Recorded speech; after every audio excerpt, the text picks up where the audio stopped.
DK's baking a cake today. El Chupa Hueso's cooking today. What is he gonna make? Yeah. DK's making a cake today. What's it gonna be? What's it gonna be? DK's baking a cake today.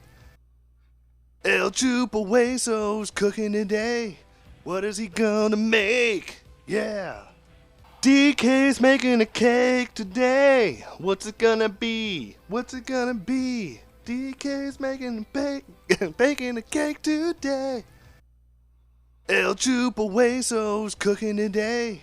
What is he gonna make? Yeah. DK's making a cake today. What's it gonna be? What's it gonna be? DK's baking a cake today. El Chupa Hueso's cooking today. What is he gonna make? Yeah. DK's making a cake today. What's it gonna be? What's it gonna be? DK's baking a cake today. El Chupa Hueso's cooking today. What is he gonna make? Yeah. DK's making a cake today. What's it gonna be? What's it gonna be? DK's baking a cake today. El Chupa Hueso's cooking today. What is he gonna make? Yeah. DK's making a cake today. What's it gonna be? What's it gonna be? DK's baking a cake today. El Chupa Hueso's cooking today. What is he gonna make? Yeah. DK's making a cake today. What's it gonna be? What's it gonna be? DK's baking a cake today. El Chupa Hueso's cooking today. What is he gonna make? Yeah. DK's making a cake today. What's it gonna be? What's it gonna be? DK's baking a cake today. El Chupa Hueso's cooking today. What is he gonna make? Yeah. DK's making a cake today. What's it gonna be? What's it gonna be? DK's baking a cake today. El Chupa Hueso's cooking today. What is he gonna make? Yeah. DK's making a cake today. What's it gonna be? What's it gonna be? DK's baking a cake today. El Chupa Hueso's cooking today. What is he gonna make? Yeah. DK's making a cake today. What's it gonna be? What's it gonna be? DK's baking a cake today. El Chupa Hueso's cooking today. What is he gonna make? Yeah. DK's making a cake today. What's it gonna be? What's it gonna be? DK's baking a cake today. El Chupa Hueso's cooking today. What is he gonna make? Yeah. DK's making a cake today. What's it gonna be? What's it gonna be? DK's baking a cake today. El Chupa Hueso's cooking today. What is he gonna make? Yeah. DK's making a cake today. What's it gonna be? What's it gonna be? DK's baking a cake today. El Chupa Hueso's cooking today. What is he gonna make? Yeah. DK's making a cake today. What's it gonna be? What's it gonna be? DK's baking a cake today. El Chupa Hueso's cooking today. What is he gonna make? Yeah. DK's making a cake today. What's it gonna be? What's it gonna be? DK's baking a cake today. El Chupa Hueso's cooking today. What is he gonna make? Yeah. DK's making a cake today. What's it gonna be? What's it gonna be? DK's making baking a cake today. El Chupahueso's cooking today. What is he gonna make? Yeah. DK's making a cake today. What's it gonna be? What's it gonna be? DK's making baking a cake today. El Chupahueso's cooking today. What is he gonna make? Yeah. DK's making a cake today. What's it gonna be? What's it gonna be? DK's making baking a cake today. El Chupahueso's cooking today. What is he gonna make? Yeah. DK's making a cake today. What's it gonna be? What's it gonna be? DK's making baking a cake today. El Chupahueso's cooking today. What is he gonna make? Yeah. DK's making a cake today. What's it gonna be? What's it gonna be? DK's making baking a cake today. El Chupahueso's cooking today. What is he gonna make? Yeah. DK's making a cake today. What's it gonna be? What's it gonna be? DK's making baking a cake today. El Chupahueso's cooking today. What is he gonna make? Yeah. DK's making a cake today. What's it gonna be? What's it gonna be? DK's making baking a cake today. El Chupahueso's cooking today. What is he gonna make? Yeah. DK's making a cake today. What's it gonna be? What's it gonna be? DK's making baking a cake today. El Chupahueso's cooking today. What is he gonna make? Yeah. DK's making a cake today. What's it gonna be? What's it gonna be? DK's making baking a cake today. El Chupahueso's cooking today. What is he gonna make? Yeah. DK's making a cake today. What's it gonna be? What's it gonna be? DK's making baking a cake today. What is cracking, folks? Let's see. Okay, it looks like the mic is picking me up. Cool. So it looks like things are going all right. Excellent. So, welcome to the tech/dress rehearsal for Banana Pudding, which will be tomorrow. But today I am, or at least right now, I'm making dog food for my dogs. This is something that I have done for probably the past 6-7 years now. It was originally brought up to us by a trainer slash friend of ours who introduced us to the idea of raw dog food. Hey, the person, welcome. Just in time to see me fumble through kind of a dress rehearsal and making dog food for the dogs.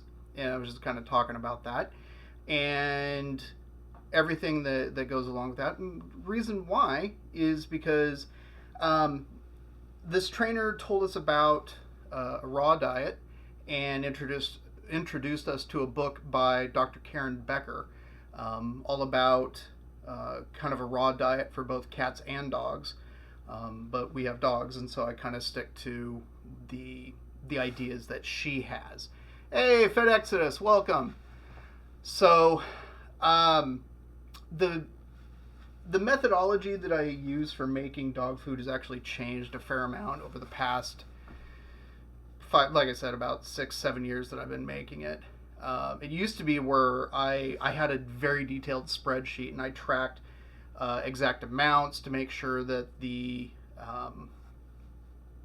all the ratios and everything were precise, and this really super precise recipe. But then I kind of realized that the dogs don't really care about that, as long as it's you know, within kind of the ballpark. That's what I've gone with. So I have written up. Let's see how long it takes for this to show up for me. Let's see. There's the whiteboard. So this is the dog food, and this is the kind of the base recipe that I'll use. Let's see. I'm not sure. It's not quite totally in frame, but it'll be. Anyways, so the idea behind the dog food is pretty simple. You have a base protein, usually things like chicken or beef or whatever.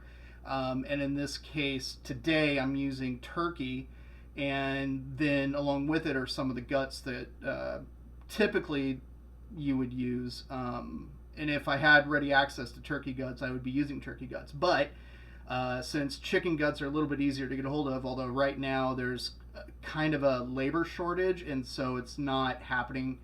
They're a little bit more difficult to get a hold of. I was able to find all the chicken guts that I need, specifically hearts, livers, and gizzards. And so I just bought extra and have it in the chest freezer out in the garage. So got that base protein. Then you have vegetables and fruit that go in there. So then that way it provides not only things like fiber, but vitamins and minerals and all that fun stuff. So for today, because I'm making a double batch in a very large bowl, which I'll show you in a minute, 4 vegetables. In this case, we're using pumpkin, cucumber, roasted beets, and some processed greens that came out of our garden that I blitzed up and froze and hung on to. But you can use things like, frozen peas, for instance, and any number of things.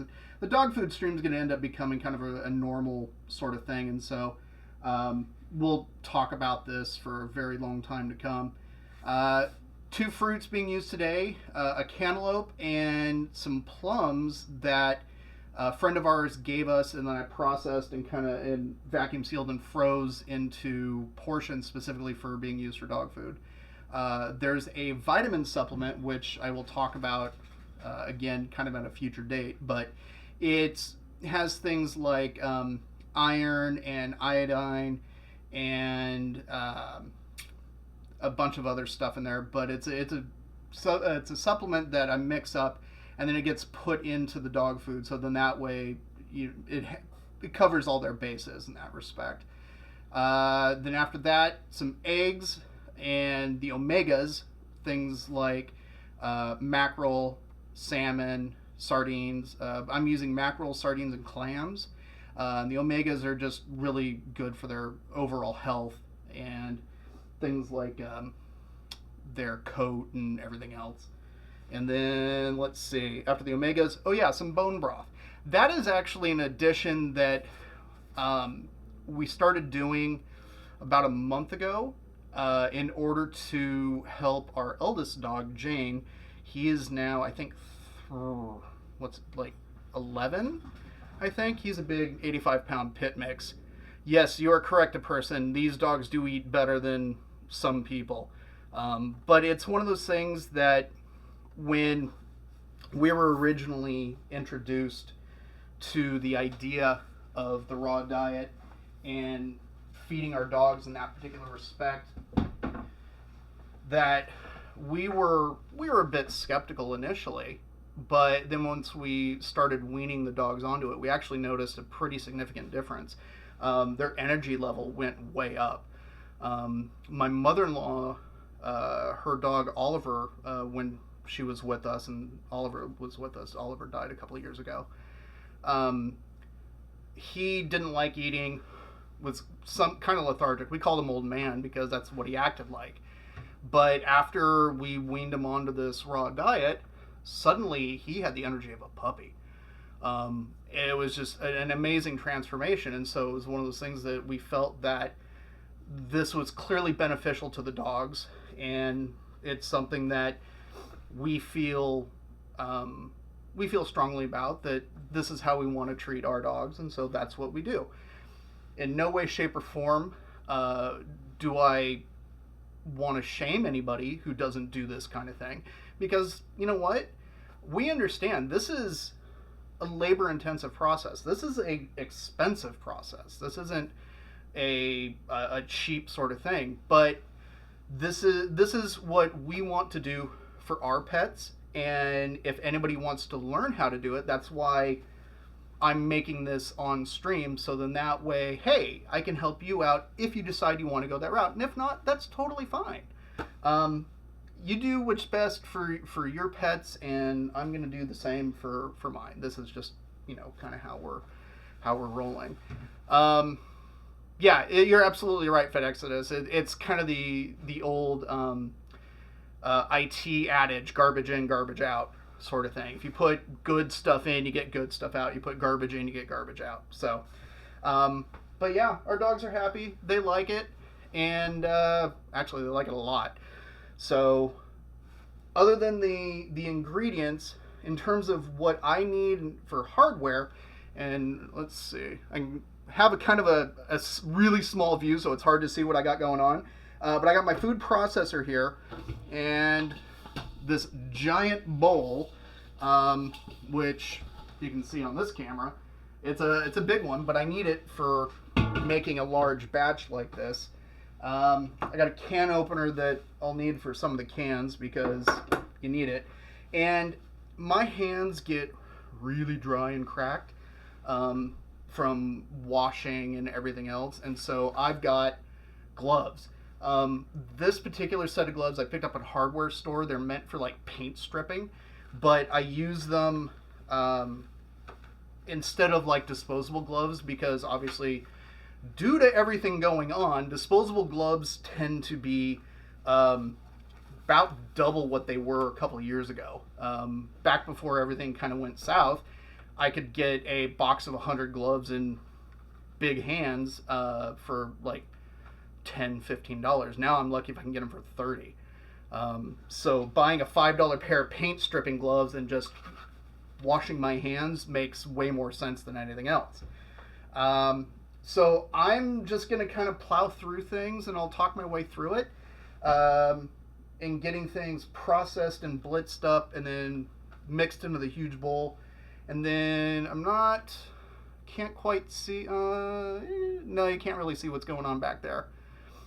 Yeah, you're absolutely right. Like, for disposable gloves, it's just insanely expensive right now. And so $5 for a pair of gloves that I've had for 6 months now, and I just wash them as I go and dry them out. And in fact, so on my wire shelf that I got going on here, I have actually, here's the clip. I use this clip and I just kind of hang them up by the fingers and let them dry, and it works great for me. I just make sure that I go through and kind of sanitize them, and so then that way, if I'm especially working with food, either for the dogs or for myself, that I'm not, spreading germs and everything around and having to deal with foodborne illnesses and all that fun stuff, which foodborne illnesses are fun, let me tell you. So at any rate, yeah, let's get started. So my thought process and methodology when it comes to actually producing the dog food is because washing the food processor work bowl sucks. And if I find that if I'm mixing up things that have a higher fat content first, what happens is because obviously it's in a food processor, it tends to get smeared and sticks to the inside. This way, if I do all of that first and then do things like the vegetation and everything else later, that has a tendency to take it off of the sides, and just makes cleanup way easier. So first thing I'm going to do is I am actually going to open up, because I've got everything kind of sitting off to the side here just so it's a little bit easier to grab because I don't have a ton of space here. I'm using 2 of these 5-pound turkey chubs that I can get for a little less than $10 each, I think.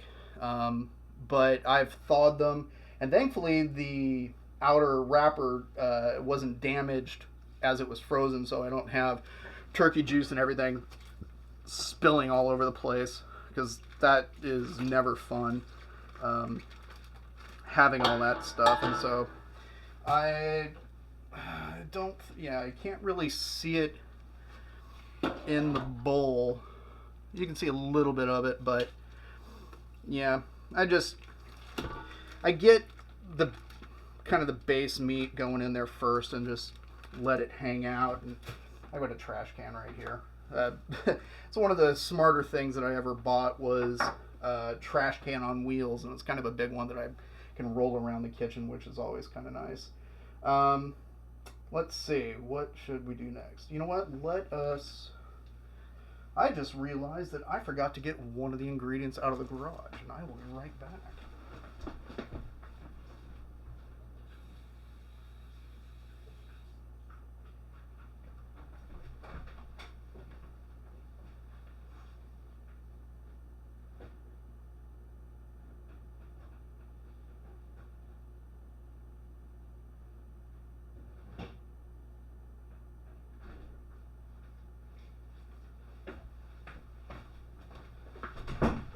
Ha! See, this is why you have a dress rehearsal, so you figure this stuff out ahead of time. Alright, so I got a pack of gizzards here that I thawed out and I'm just emptying that into my work bowl. And the gizzards, if I remember correctly, are technically the thymus glands of a chicken, which comes from the throat area, if I remember correctly. Could be wrong. I do not proclaim to be infallible, but if I remember correctly, that is correct. Oh, I just heard both of the dogs. You can see Vera, the little one, who just ran back there. And then the big guy, that's Jane. He's kind of in the dark, but he's walking in. Hi, Jane. These are the two I do all this for. Oh, that's a good girl. They are why I do this. All right, grab a pack of hearts. Yup, gotta love the doggos. That's why I do this. And then lastly, a thing of livers. I'm going to do this twice because I'm actually making what would normally be a double batch. And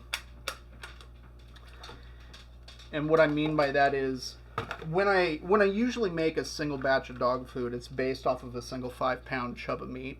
And so it's like a pack of hearts, a pack of gizzards, a pack of livers, and then, 2 vegetables, a fruit, and kind of the omegas and everything else. But because I'm making a double batch, that's why I have 4 vegetables and 2 fruits and 2 chubs and double on the guts and everything. So it's going to get loud here for a second, and I'm going to end up letting this run for a little bit just because I have found by way of experience that breaking down the food in the food processor to as fine as possible works best for our dogs. It actually was because of this guy. I'm not sure. He's not on camera. You can't really see him. He's down below me at my feet.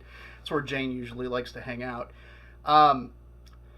One day he was out kind of doing his thing, and I noticed that afterwards of it, there were chunks of carrot from the last batch that I had made. And previously, I used a large meat grinder in order to make their food, and I ran the food twice and everything and ground it up so then that way they could eat on it, and yay. But it was a long, drawn-out process, and what I realized was that by the carrot not being broken down anywhere near as much, he wasn't able to get all the nutrition from it. And so because of that, I just started processing it even finer, so then that way his system doesn't have to work anywhere near as hard in order to break down and get all of the nutrition and everything else out of them. Not a big loss of fatty. Yeah. Chubb sacrificed some of himself. Yeah, it's true. Yeah, I really kind of have. Oh, and somebody mentioned earlier the patches. Yeah, this is my battle apron. The studs, I got the matriarch and the immortal, this awesome Twitch patch that came initially, I think, recommended from Painty Pants. I think she was the one who originally found it. Jane? Hey! Jane! What are you doing? This is what happens when you stream with animals, is they start to do stuff. He decided to go back into the laundry area, and he was finding something. Dude! Come on. You're fine. Anyways. And I'm repping, of course, the new wave of Nice Metal Buds patch. So, yeah, the Twitch. You know what's funny is the company that I ordered the Twitch name patch from, the person, they're based out of Long Beach, California. And last time I checked, they were taking a vacation. They may be back, but I'm kind of thinking I might need to order a couple of additional ones for other articles of clothing besides my apron. So, at any rate, I'm going to start processing this.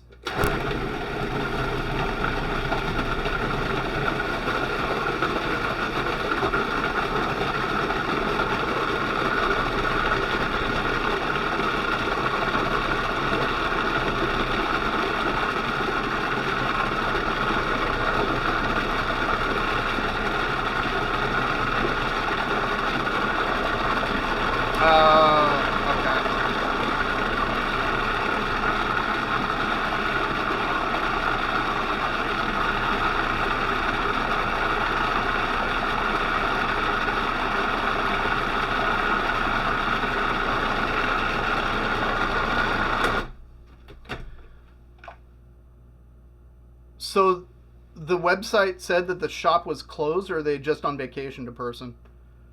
Huh. Because that would be a real bummer if they were totally shut down.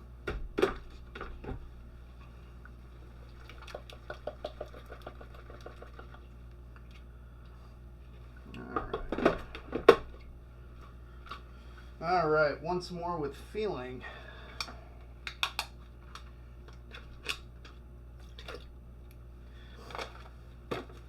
I like to put the juice from like the liver cup and everything in there just because it helps it blend up easier. Oh, okay, they're just closed for now. Oh, thanks, FedExodus.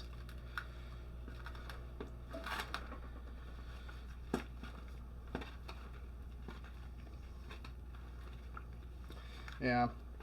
But the other thing that, you know, you find with, especially with working with the food processor, is not only does it like smaller chunks, because I mean you can put in like large, but it just takes way longer. And so by just doing a little bit of cutting, you make it process so much faster. So then that way you're not standing around for, you know, multiple hours making a batch of dog food like I used to. Honestly, when I first started making it, food used to take anywhere between 2 to 3 hours to make a batch.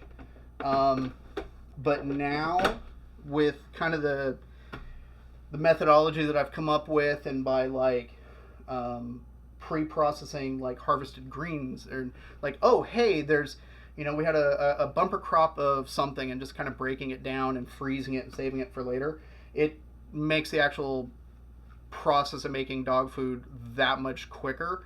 Nowadays it takes me about an hour, and that includes like mixing and then portioning up, and I've got containers that I'll show you all that I use for portioning. So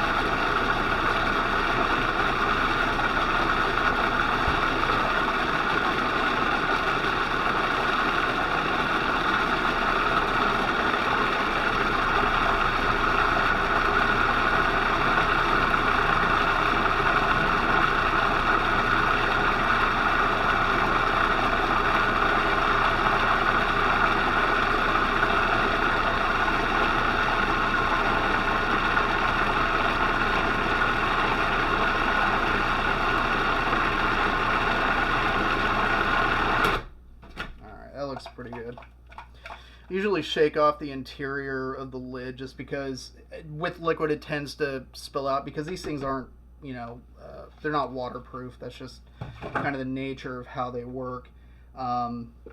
So I'm having to wipe down the food processor a fair amount and everything else. So it's kind of a pain, but it is what it is. Okay. Let's see. So we got that done. You know what? Let's...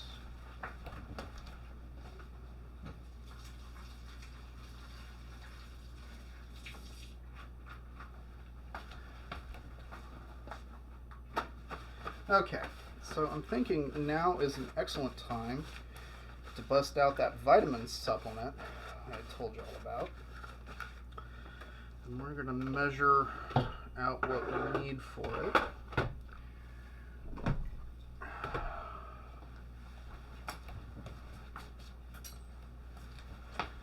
So this is what the ground up supplement kind of looks like. I mean, it's literally pills that you buy like off of Amazon or whatever. And then there's a specific recipe for it, but I usually will make a large batch. In fact, when I made this, I basically filled this quart jar. And I wrote on the lid 15 grams per batch. I'm not sure if you can see that. But so what I do is I just use what's known as the subtractive method for weighing it out, where you put it on your scale, which I use a scale all the time, especially when it comes to the dogs. Our dogs are fed very specific amounts of food, and we'll adjust it either up or down depending on kind of how they look. So like Jane, who you can see sitting back there, he gets 300 grams per meal, which we feed them twice a day. So usually around 9:30 in the morning and about 6:30 or so at night. It's not hard and fast. It's just kind of like right in that sort of time frame is when we feed them. And then Vera, the little one, she gets 250 grams a meal. But again, this really depends on kind of how they're looking. And these weights have been that way for a while now. We kind of feel like we've hit the sweet spot with them, because we don't want them to be chonk, where they're just like insanely large and sluggish, because then they're clearly eating too much. But you don't want to see so many ribs that it's, suddenly they're starving.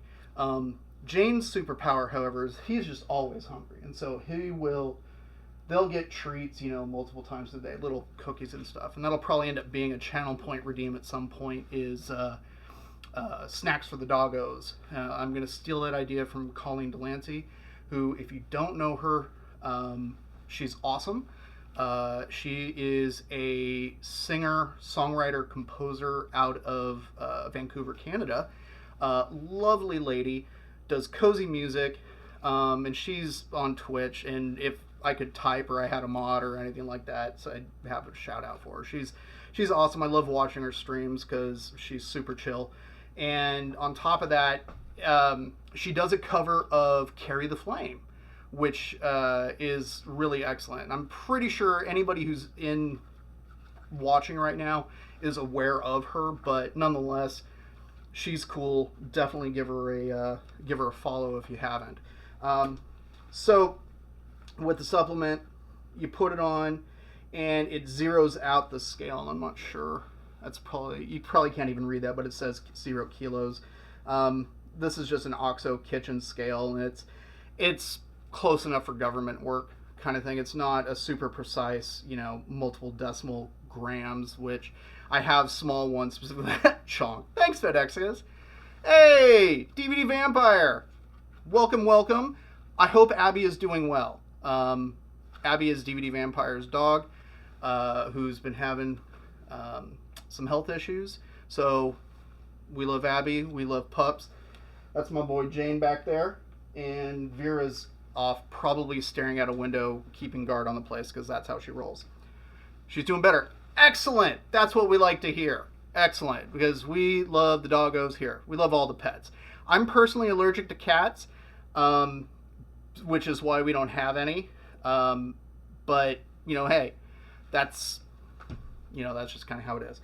So, anyways, back to the supplement. We need 30 grams, so I'm just going to scoop it out until it says negative 30.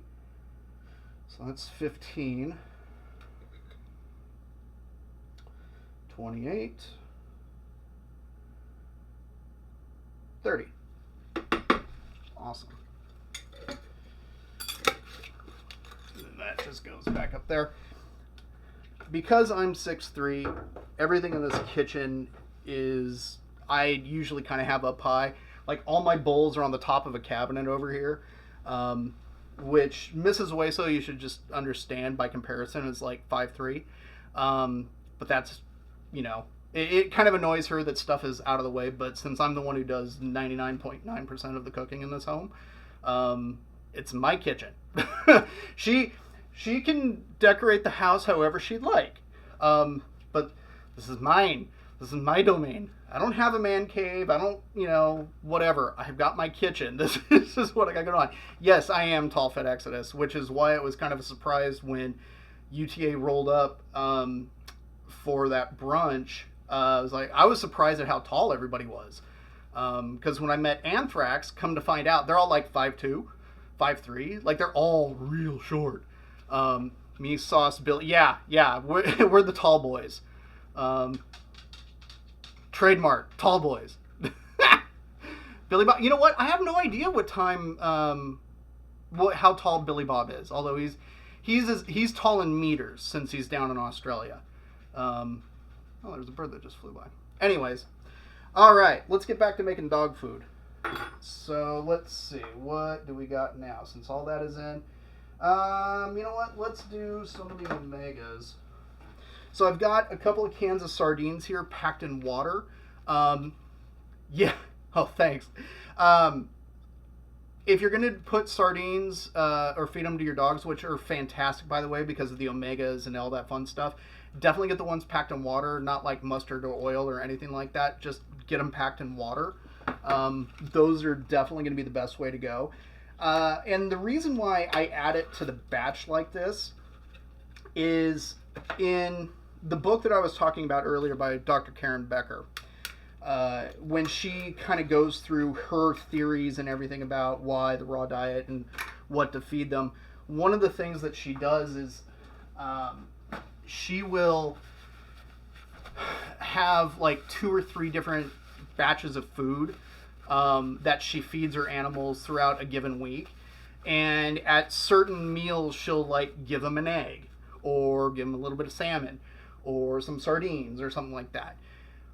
That's fantastic, but I don't really want to be scooping out food and doing that. So I'm like, why don't I just put it all into one large batch? And then that way they're getting all those benefits and just spread out over time. So that's my mentality on this, and that's why I do it. So I don't get any complaints from my dogs, so I guess what I'm doing is working. All right, so now I'm going to put in some chopped clams. Again, they're just in kind of their own clam juice, which is newt beef. And so interestingly enough to person, Britt is pretty tall. She's like 5... I thought I read somewhere that she's like 5'7", but she's pretty tall. And yeah, like I was genuinely surprised, and I gotta tell you, it was utterly surreal to see this their camper bus pull up in front of the house, and then suddenly here I have Scott and Brittany on my front lawn, which I thought was just bizarre. It was amazing, but it was just incredibly surreal. Yeah, the boys are definitely taller. Like Scott he's like my height, 6'2", 6'3". Like, he's my height. Andy, yeah, he's about 6 foot-ish, and Grant is, I think, somewhere around 5'10". He's also quite tall, which, again, like I said, was really surprising. But no sordid details, no, like, oh, there was, so many, dirty little secrets that popped up all over here. No, everyone was, like, super awesome. Like, genuinely, as you see them kind of on stream, that's really what you get. They're exactly like that. And I mean, anybody who went through any of the meet and greets, you saw that. But even in this setting, yeah, everyone was just like, hey, super chill, and everyone was awesome. So it was yeah, it was completely and utterly surreal. But I'm going to talk way more about that when I do the actual Mayo Soup stream, which will be at a somewhat future date, only because I'm still trying to figure out how I'm going to get a camera to be over my stove, which is back there, which is part of the reason why I'm doing dog food like right now. Yeah, Nick is also pretty tall. Yeah. Nick is also pretty tall. I don't remember quite how tall, but anyways. Trying to do something over the stove and kind of have a camera on that. I'm guessing I'm just going to need a USB extension because I'm running off of 2 webcams right now. But at some point we'll get this figured out. We're looking at, a tech/dress rehearsal. This is literally the 3rd time I've ever streamed. The 2nd time was a couple of hours ago, and it was literally just setting everything up, and I got a rat's nest of cables here, and 5'11" with the combat boots. Yeah, I'm 6'3" flat-footed, and I don't usually wear any kind of heel or anything like that, because I hit my head on everything, because everything is made for short people. Although that's a whole other subject we can go into. Ergonomics and the 98th percentile and human factors and stuff like that. But we can talk about that. It's just a very, very different thing. Okay, let's see. What else should we put in? Let's put... Unfortunately, this baggie kind of sucks. These are the processed greens that I was talking about earlier. Harvested a bunch of greenery from our garden that we have past, present tense, whatever. So I harvested a whole bunch of greens and processed them up, so then that way we can feed them to the dogs kind of year round, which was really kind of the plan with a number of the things that we planted. We were hoping for like a bumper crop of, say, pumpkins, for instance, and we literally got a pumpkin this past year, which was really kind of a disappointment, but at the same time it's like, okay, well, need to figure out what on earth we did wrong there. But all right, greens, what else should we put in? Oh, I got my beets I need to make. Well, you know what, let's get this stuff processed up first, and then we will move forward with that. All right.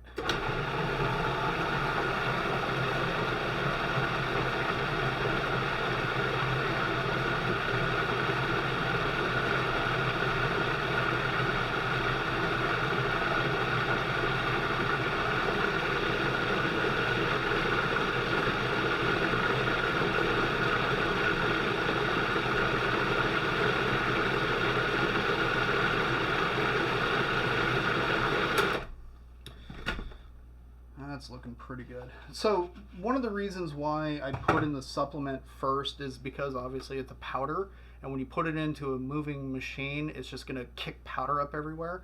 So if I put the powder in first and I put stuff on top of it, it just keeps it down and stops it from creating a dust storm. It's really just more of a practicality thing. Let me grab some beets.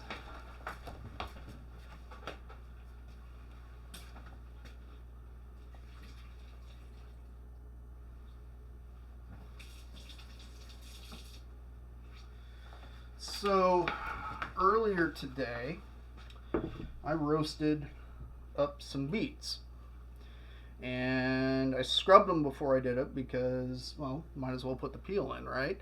So the only things that I'm going to do to these really is I'm going to take off kind of the upper stem just because it's kind of a fibrous bit, and same with the bit where the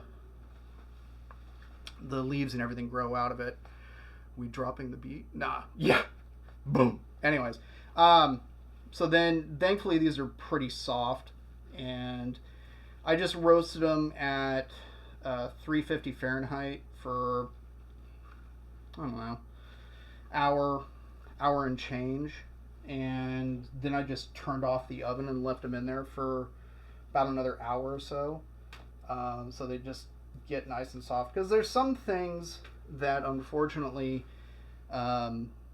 you don't really want to give to dogs raw, or they benefit from being roasted. So things like sweet potatoes, which is something that I will frequently put into the dog food, beets. The dogs just benefit from roasting them up first because it makes them way easier to process. Plus, it also makes it easier for them to digest. And I dropped some beet onto the floor. That is nothing new. That's what happens in a kitchen. Guess what? Stuff is gonna fall. Stuff is gonna, end up on the floor. That's kind of how it goes. And you know what? If a piece of beet ends up down there, no big deal. That's what things like mops are for. Just got to make sure I don't step on it. I just didn't want to reach down and grab it since I was in the middle of cutting up stuff to actually go in here. And actually just ran my cutting board here through the dishwasher, so I didn't really want to cut the beets directly on them. Yeah, definitely drop the beets.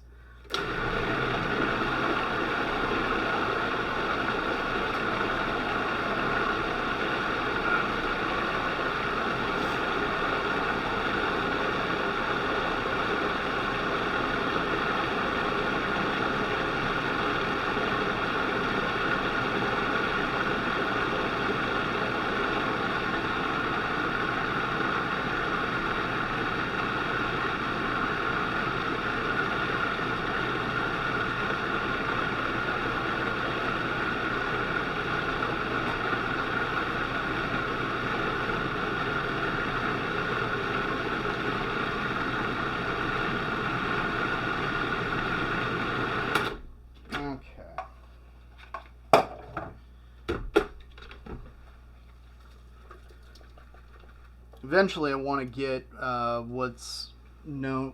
The brand is called Robocoup. I don't remember if it's a French brand or not, but they're professional food processors.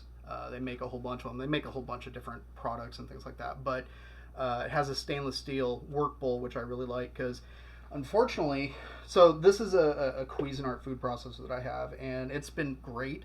The work bowl, unfortunately, on one side where one of the tabs is, it broke off, and so it wasn't locking properly. So I had to like super glue it back, which is a little annoying. Really wish that it's a little bit sturdier than that. So at some point, when I got the money, I will be buying myself a Robocoup because, well, it will be awesome. And if I'm continuing to make dog food, it's, in my opinion, a sound investment.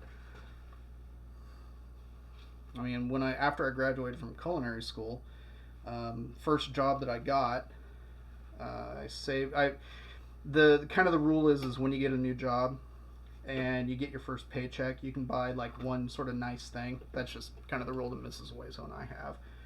And after I got out of culinary school, the first job that I got, I worked. It was helping out at a machine shop of all places, and I worked and saved up for, I think it was about almost a month. Yeah, the Robocoup is definitely going to last me forever.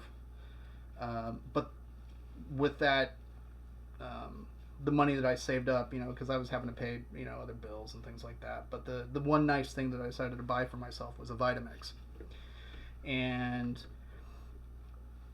Mrs. Wayso initially thought I was absolutely insane for dropping, I think it was $650 at the time, on a blender.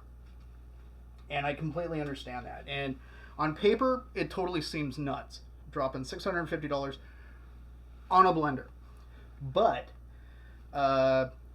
after it came in the mail, and I got it, and it came with the kind of the little cookbook and stuff like that. This was before Costco started carrying them, but came in the mail and everything. So the first thing I make for was a potato. I think it was a potato, broccoli, and cheese soup with it, and that immediately convinced her that it was a good investment because it just insanely smooth texture. Like, I still have my Vitamix. I had to change the blade that's in the bottom of the carafe because the bearing, for whatever reason, decided it was going to seize up. And so all I had to do was call Vitamix and be like, hey, I need a new blade. And they're like, well, let's go through, kind of the standard, question tree in order to figure out what's wrong. And I'm like, the bearing seized. This is what's wrong. So they're like, oh, okay. Finally we get to that point. They send me a new blade. Installed it, and it's been running like a champ ever since. So it is not the current model, but it's the one right before it. And it is on the loud side, but it purees like a mofo. And it is, it's a wonderful thing. I love it.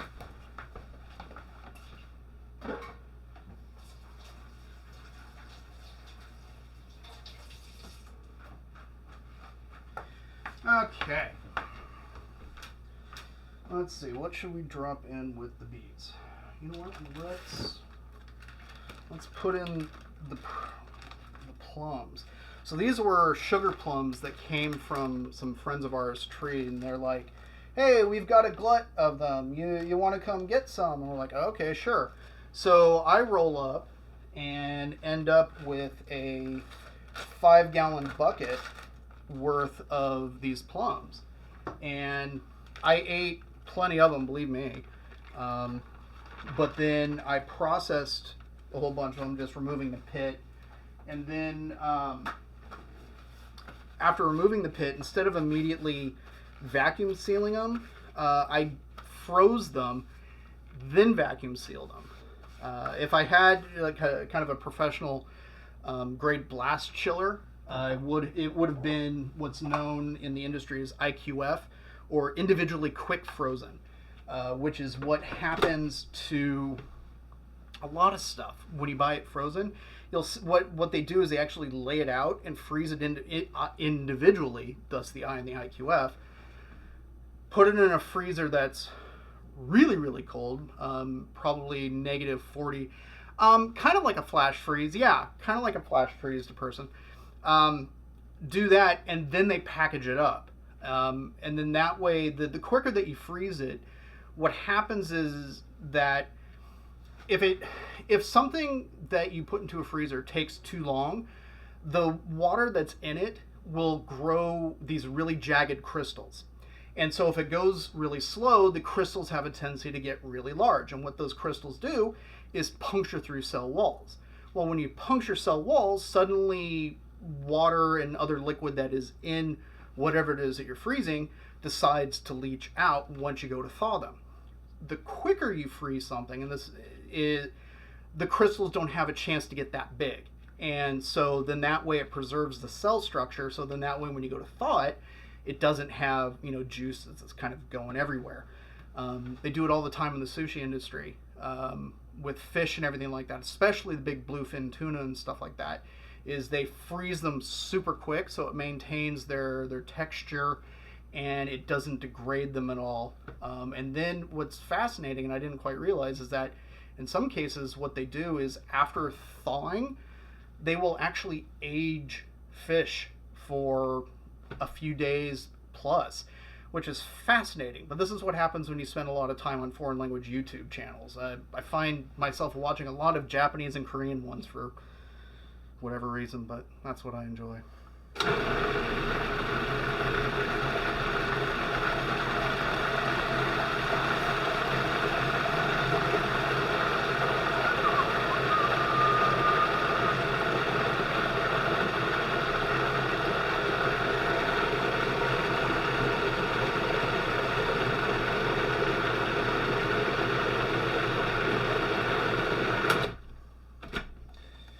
Kind of nice, and unfortunately you can't really see it from that angle.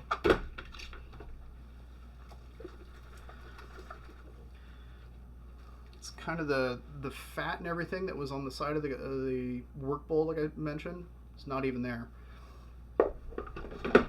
It's like I've done this a couple of times. All right, let's see. What should we cut up next? Oh, you know what? Let's put in the cucumbers. I'm probably going to end up peeling these only because when they package them for normal retail sale, they put a food grade wax on them in order to prevent moisture loss. They kind of do the same thing with the apples. But it is an edible food grade wax. I know it sounds kind of like disgusting, but you can eat it if you want. But they do it for a lot of things, specifically to prevent moisture loss. Because if you think about it with apples, once they come off of the tree, they start, they're no longer intaking moisture from the tree. And so by dipping them in that wax and preventing that moisture loss, you're getting more weight per apple, which means more money for the farmer, which, hey, you know what? They took the time to, take care of the trees and grow the apples. Like, I'm all for farmers getting as much money as they can for their crops. I mean, they're what keeping us alive, so I'm fine with that. It just means that sometimes you got to wash the wax off, or I'm just nicking the ends off of them, because the ends of cucumbers just tend to be really bitter. Although I'm not sure if it was thinking, you know what, I was kind of thinking about adding some light music in the background for Exodus. I just haven't found a royalty free or DMCA free bit of music that I like quite yet, but that will be eventually the plan, is just kind of have some light background music going. So I'm just going to break these down a little bit so that way they chop up quicker.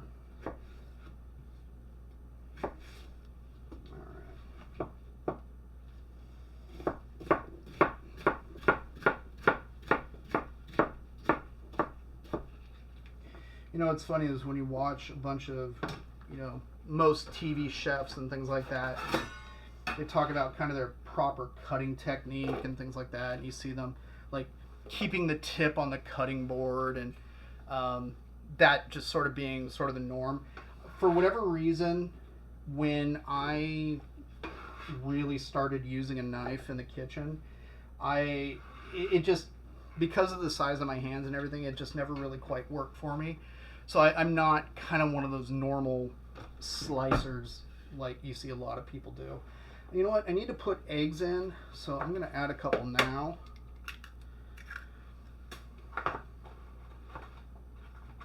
Even though the cucumber is full of moisture and will blend up really easily. You know what? Let me save some for that mackerel. Pumpkin will just come straight out of the can, and that'll be fine. Yeah, you know what? Let's get the cantaloupe going.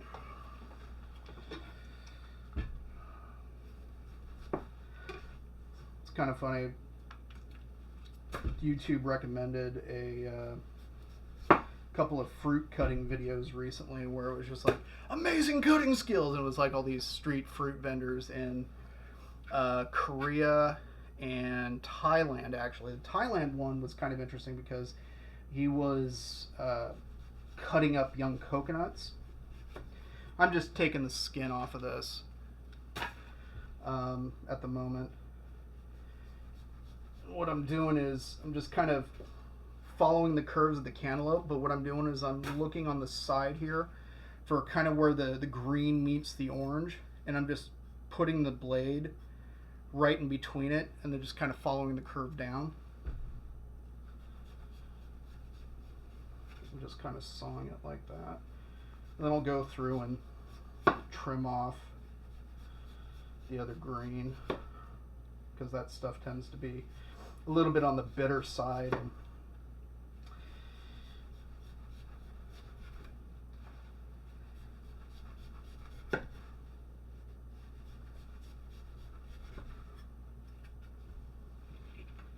if y'all ever have any questions about anything when it comes to food, please feel free to throw them up.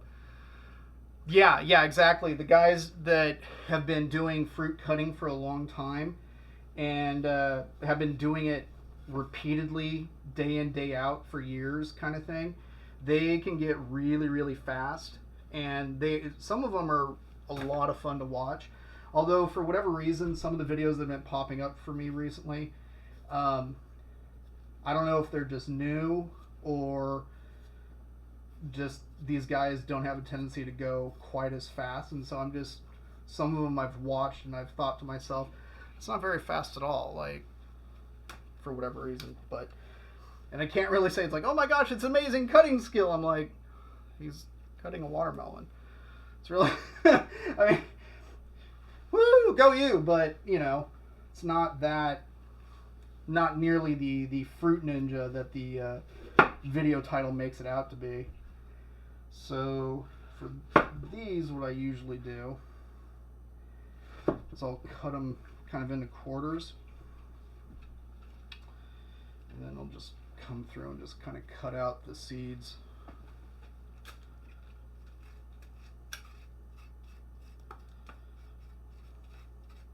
What you can't quite see, just because that's how the cameras are, is I'm just using the butt of my knife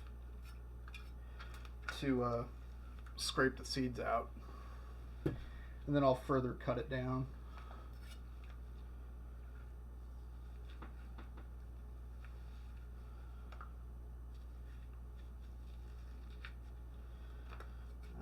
Okay.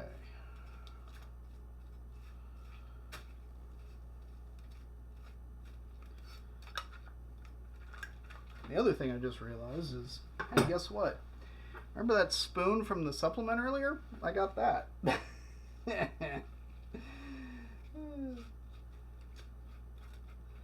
That's even faster. That's just it. Is, I mean, when you spend a lot of time in the kitchen, you have a lot of time to kind of think about kind of the processes and what it is that you're doing and what you can do to be more efficient, speed it up. Because, I mean, I love cooking. It's something that I've been doing ever since I was a little kid. And the running joke is that I was born and raised in the kitchen. But at the same time, it's like, I like eating more so. And so if I can, you know, do what I got to do in a quick and efficient manner, and then I can sit down and enjoy the fruits of my labor, that's really kind of what I'm all about.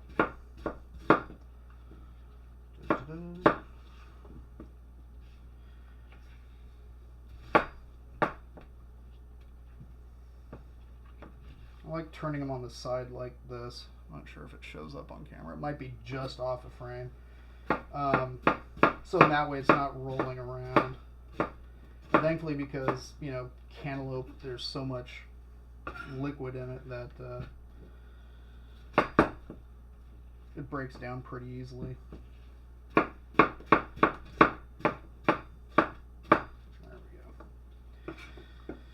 we go. Okay.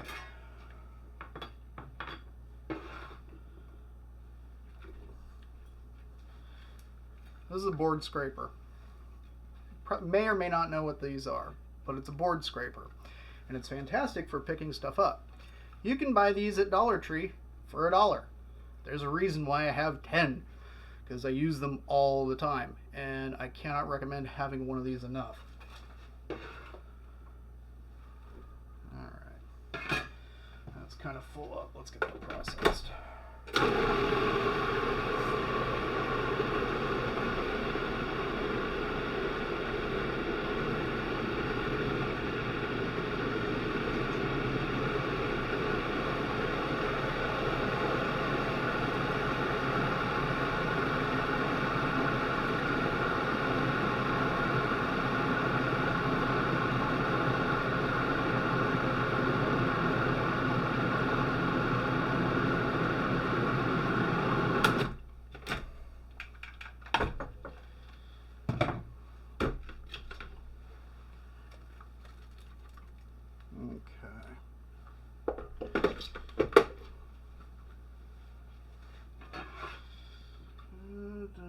You know what? let's put the mackerel in with the cantaloupe. It'll just make it a little bit easier. This can opener, if you notice, has a really long arm. It's meant to open usually big cans, like number 10 cans of food, which I will definitely be using a few of over the course of streaming. But the nice thing is with the handle is that things process, or you can open up cans really quickly, which is super nice.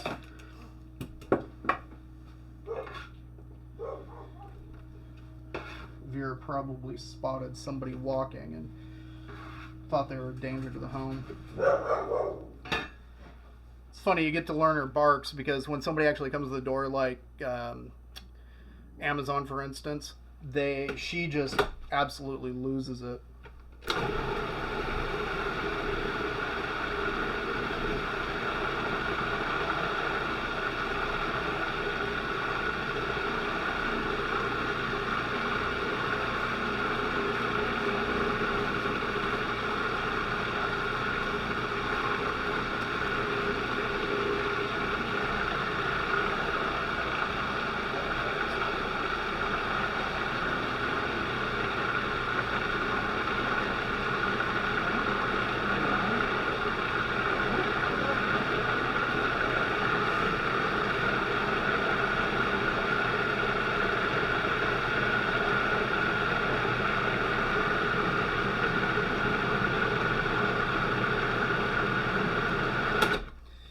Let's add the rest of the eggs that we were going to add, just so they get all processed up. I just leaned out of frame to look at the whiteboard, because I'm looking at the volume of what's in here in terms of food, and I'm like, it seems a little light. But in going through the checklist, everything that I would normally put in the batch is in there. So that's what happens sometimes, is since I'm not being super diligent about, like, oh, okay, it's precisely this amount of food that's going in, the final volume will fluctuate. So sometimes I'll fill up 4 containers, which I'll show you in a minute. Bjork. Sometimes I'll fill up 4 and change. Sometimes it'll be, 3.5 or something like that. So there's a little bit of variation, but that's okay.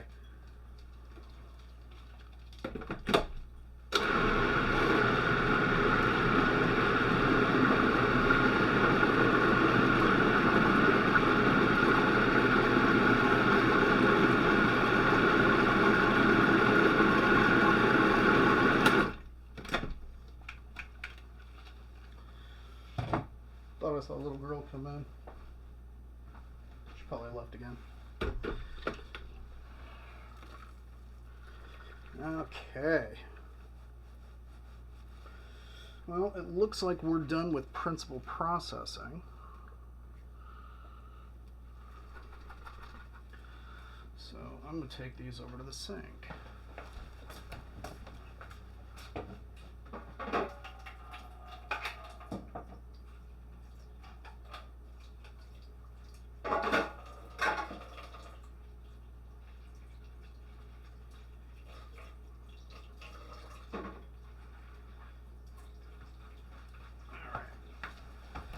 Since the hot water is running and filling that up, I'm just going to give this a quick preliminary wipe down.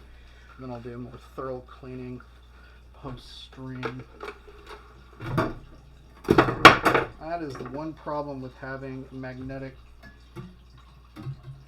knives back behind this and so low, is that if I hit the bottom of it, they tend to fall down. And that's no fun. Here, let's move that up there.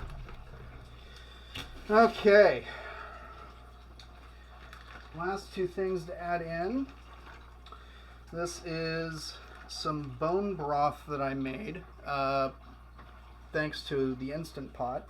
Bought some beef bones from the market and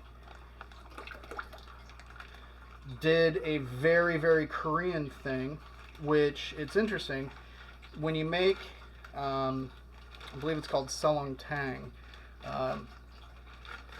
and the bone broth that is made from that is super milky like this, and it's because they will boil the bones at a hard rolling boil for like 6 hours, drain off the remaining broth, fill it up with water, and go again. They'll do it like 3 times and then combine them all together.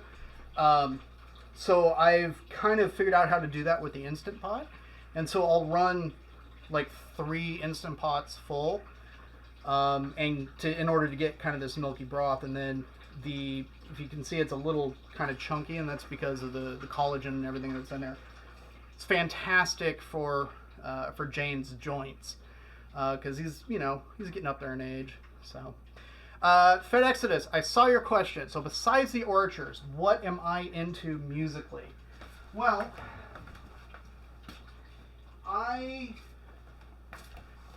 besides loving metal, Anthrax is probably one of my all-time favorite bands. I don't listen to black metal so much. I don't know, it's just kind of not my thing, but hey, whatever. But yeah, I mean, I've been a big fan of like power metal for years. Bands like Iron Maiden, Manowar. Manowar was actually probably the first power metal band that I ever got into. The Kings of Metal album specifically, which I really love. I'm blanking on, a bunch of other bands, but there's a number of, within the metal umbrella, there's a lot that I love. But I'm also, I love punk music too. The Ramones are probably my all-time favorite band. And I love kind of old school punk, Misfits, Descendants, Adolescents, Vandals. Yeah. But yeah, I listen to a lot of punk music as well as metal. But you know what? I will mix it up and I'll throw in classical. I'll throw in trip hop, which I really like just because it's generally a lot more chill. And sometimes that's what I want. I will actually go on kind of a classical music cleanse periodically, just to kind of, I guess, musically flush out the system, as it were. Where it's like, okay, I've been listening to a lot of, a specific thing, and it's like, okay, I need to kind of mentally reset. And so for like a week, I'll listen to nothing but classical. There's a classical station in the area, and so like I'll put that on, or I'll, just have something on my phone, and that'll be kind of what I listen to. Although, side note to that, what I will throw in to that classical mix is kind of a cleanse, is Kraftwerk. As kind of crazy as it sounds, like Autobahn by Kraftwerk, it's a 20-minute song. But I get into a zone listening to that thing. And it's a chill, kind of a long thing. If you've never heard it, I highly recommend looking it up. Autobahn. Fun, off the Autobahn.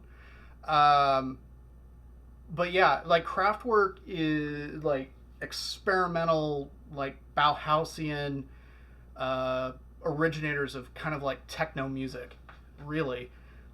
These guys built their own instruments. That's how early they were, because things like synthesizers weren't a thing at the time until they decided to make them. Like, and it's cool when you watch like old videos of them, and they have like these little metal sticks with wires attached to them, and that's their drums, because it's completing an electrical connection in order to, make the beat. It's amazing. So, but yeah, I mean, that's in a nutshell kind of what I like to listen to.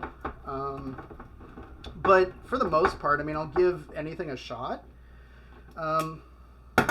But there's stuff that sometimes I just find that even though like some people may be totally into it, I just, for whatever reason, I can't. And it could just end up being like it just doesn't resonate with me for whatever reason. Like a great example, like I got nothing against these folks, just so we're clear. Sumo Psycho. Sumo Psycho gets thrown up in recommendations because they're on Napalm a lot for me. I just, I don't know. For whatever reason, the music just doesn't resonate with me, and so I'm like, not so much. Another band that again that's on Napalm that for whatever reason, I can't, and I again nothing against them. I know they're insanely talented, but I just for whatever reason, either something like no song that I've heard of theirs has clicked. It's Ginger. People adore Ginger, and that's awesome. Please go support them. Go watch their videos. Go buy their merch. Go listen to their music. I just, for whatever reason, I can't. I think for Ginger specifically, it has nothing to do with, I think, what's her name? Tatiana. It's nothing to do with her vocals. I don't know. The music reminds me a little too much of Limp Bizkit. And, which I will have to tell you guys my Fred Durst encounter story sometime, which is hilarious. And that involves going to my friend's office when he worked at Interscope Records in LA. This would have been late 90s, like 99? 99? No, I think it was about 2000. It was right in there. But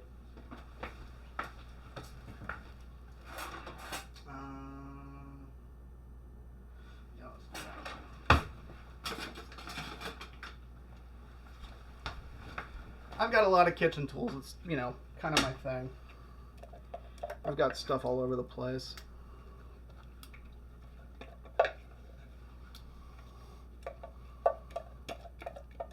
Yeah, exactly. Exactly. They are different to person, and I bear no ill will towards them whatsoever. I wish them all the success in the world because clearly they're doing something very right. Because people absolutely adore them. They're, interestingly enough, the other night I was watching some UTA videos just because, like, it came up after watching. I think it was Eskimo Callboy or something like that. The Pisces video has 20 million views on YouTube, which I thought was like, wow, good for them. By contrast, Faster Than Light, 915,000. What the heck? Like, Faster Than Light's a much more fun video. I mean, how can you not love the running shorts and the sweatbands and, kind of that whole concept? But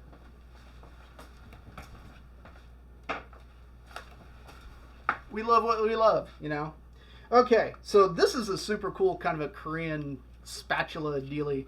I use it to kind of mix it up, and it's also the reason why I wear the gloves. But it makes kind of stirring things up nice and easy. It's kind of funny, when I bought this giant bowl, Mrs. Weso was kind of looking at me like she does sometimes, wondering, like, what are you thinking? Why did you get such a big bowl? Do you really need such a big bowl? And I told her, I'm like, hey, you know what? Just trust me. I know it's big. I know it's going to sit out in the garage. It's just kind of how it is. But I guarantee you I'm going to use it. Because more often than not, like, you go to grab a bowl to mix something up, and it's too small. Like, you need a bigger bowl. You know what I mean? Yeah, you're absolutely right, FedEx. It's like sometimes the videos just go viral. Like the, like the latest Eskimo Callboy Pump It. Like, it's gone viral, and I totally get it. It is a super catchy song. Interestingly enough, we got the moves. It's like, yeah, it's all right, but it wasn't just, I don't know. It wasn't as punchy or catchy as whatchamacallit, as Pump It. Like, I don't know, I just preferred Pump It over We Got the Moves. Was it Hypa Hypa, I think is the other one. I haven't seen that one yet, but at some point my plan is to actually also do like food video reactions.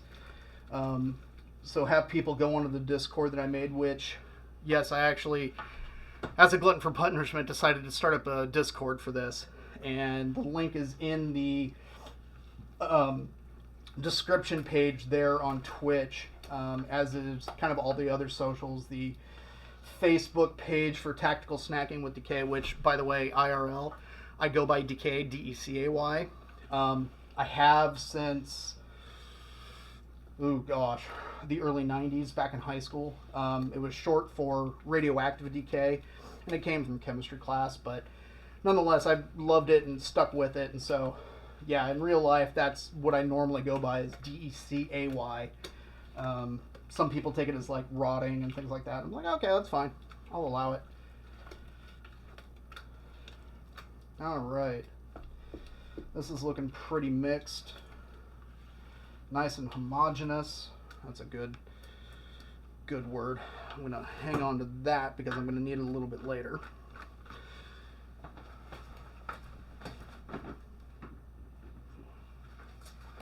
So, my game plan when I go to make dog food is I use these, they call them Cambro containers because that's the name of the company that makes them, Cambro, out of Huntington Beach, California. These are about 1 gallon containers, and this particular plastic is freezer safe. And so what I will do is I portion the dog food out. Usually a batch of this size will go into 4. Sometimes there's some leftover, which if that's the case, that's fine. But I will fill 1 container almost to the brim and keep that in the fridge here. And so that's what the dogs initially get fed out of. And then once the container gets to be about half full, I'll pull the next container out of the freezer and then leave it in the garage, which right now, because it's as cold as it is, this week we've been dipping into about 28 or so at night. That's in freedom units. I don't know the Celsius conversion off the top of my head. It's like, what, 5/9 the temperature times something, I don't know. Anyways, you have Google, you can look this up. But yeah, no, that's how it goes. And hands here are going to be the best scoops, and that's what I use. I scoop it out with my hands. Yeah, it is a pretty metal nickname to person. I mean, but I love it. What's really funny is back in the day, I actually worked at Whole Foods for about 5 years or so in the specialty department. And really cool thing about the specialty department is it's in charge of the cheese. So I got to learn a lot about cheese. I got to eat a lot of fantastic cheese. I got to eat a lot of expensive cheese. And the nice thing is that we were encouraged to play with our food. So we were allowed to actually sample things. And Whole Foods still has this policy, and it's been a policy forever and a day. Come to find out, there are other markets that actually have that policy, where if you go in there and you're like, hey, I'm seriously considering buying this particular product. Is there a way we can try it?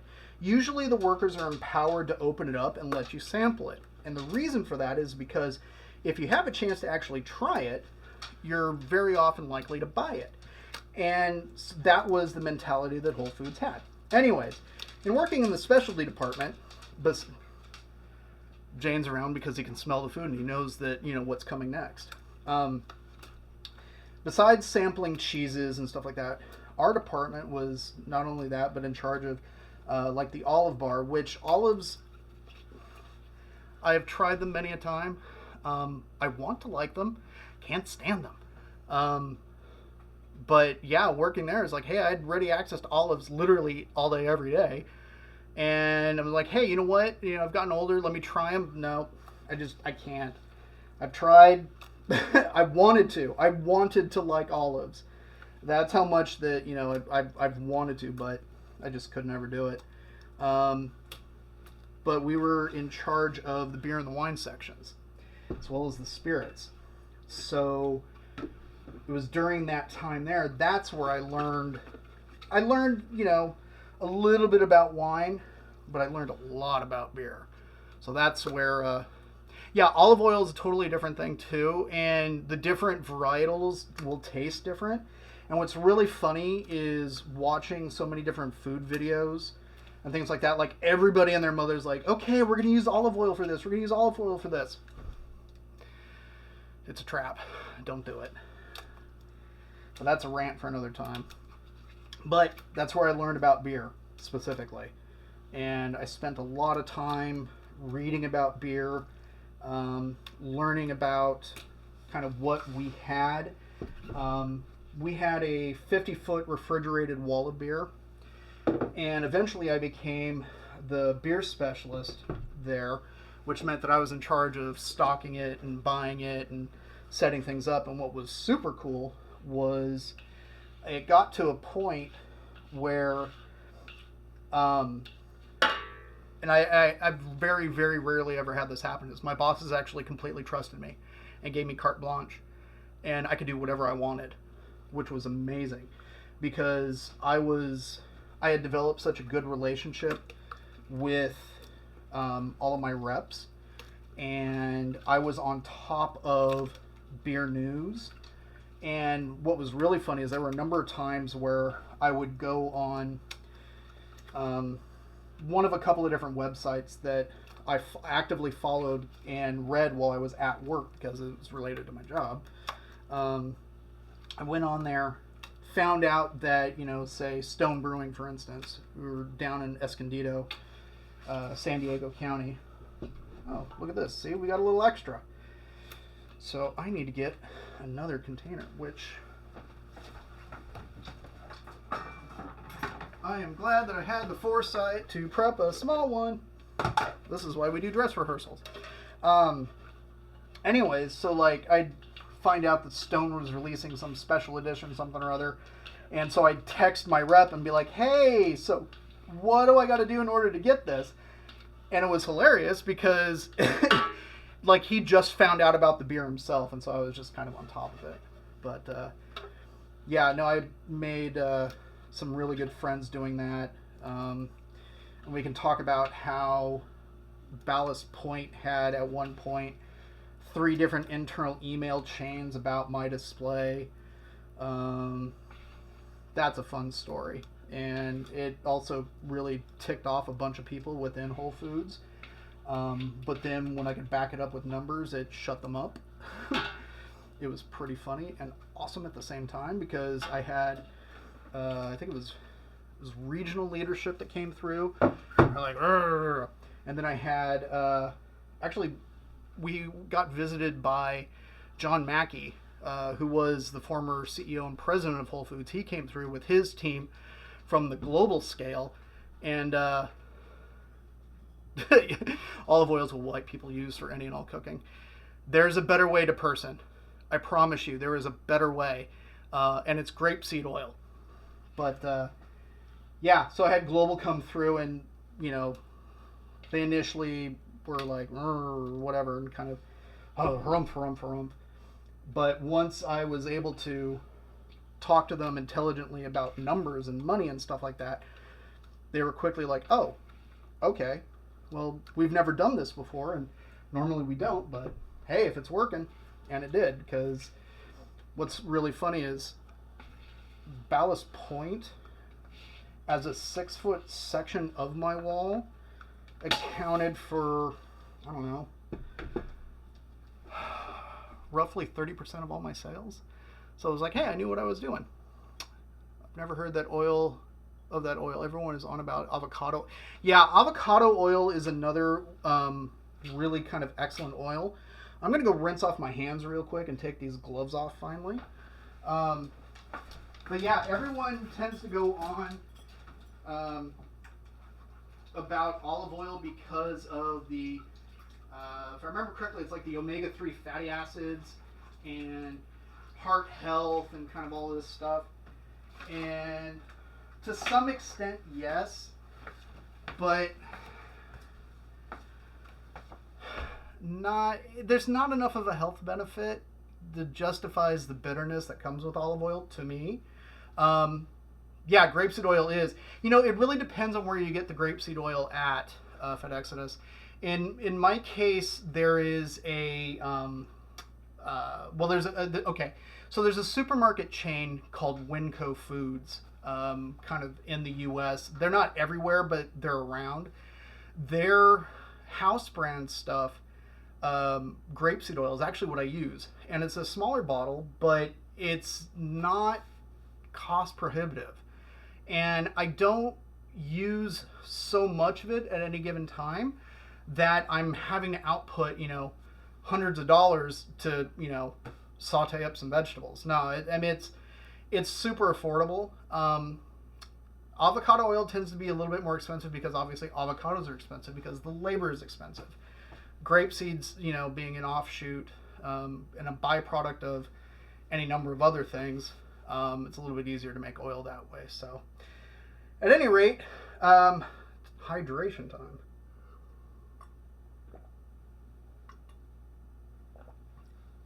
It's a 1 liter Dimplestein. It's my normal drinking glass. Because I find normal drinking glasses just don't hold enough water for me. Pint glasses tend to be like shot glasses for me. But that's really about it. At this point, it's just cleanup and putting stuff away. And that is about it. Yeah, so this has actually been a pretty fun and it's been a good, kind of a tech/dress rehearsal. And I appreciate everybody that has popped in and said hello, who may be lurking. DePerson, FedExodus, DVD Vampire. Not sure who else I saw earlier. I don't remember if it was... Oh yeah, YOLO Swag Cheeseburger. Everybody that, popped in and said, hey, what's up? I appreciate it. If y'all have any feedback, anything would be, is appreciated. Feel free to pop over to that Discord or onto the Facebook page. Leave me a comment, just, hey, I like this, I didn't like this, have you thought about this? Whatever. I'm just looking for any and all feedback because that's really the only way that this is going to improve and become the party that I want it to be. So I am going to sign off now. And in case you didn't hear the amazing jingle earlier, as sung by Andrew Kingsley, Juno Award-winning artist and guitarist for Unleash the Archers and Sleeper Ship, he just kind of spit out this little verse and I ended up clipping it and saving the audio, and it makes me super happy. So thank you so much, everyone. Take care. I will see everybody at noon tomorrow Pacific Standard Time. Depending on where you're at in the world, it could be 3 p.m. Eastern. I think it's 9 a.m. Sunday for AJ at that point. But I'm going to be making banana pudding tomorrow. And we'll talk about that and why I chose banana pudding, and it should be a good time. So, thank you, FedExodus. I really appreciate that, and you know what? Thank you to Person. Yeah, you guys have a great night. I will probably see you guys later during Grant's stream, most likely, and if not, well then I will see y'all when I see y'all in the Twitch first. Okay. Take care, fam, and yeah, I will see you around. El Chupa Hueso's cooking today. What is he gonna make? Yeah. DK's making a cake today. What's it gonna be? What's it gonna be? DK's making baking a cake today. El Chupa Hueso's cooking today. What is he gonna make? Yeah. DK's making a cake today. What's it gonna be? What's it gonna be? DK's making baking a cake today. El Chupa Hueso's cooking today. What is he gonna make? Yeah.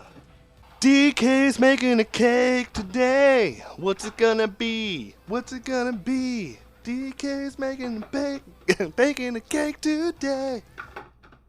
El Chupa Hueso's cooking today. What is he gonna make? Yeah.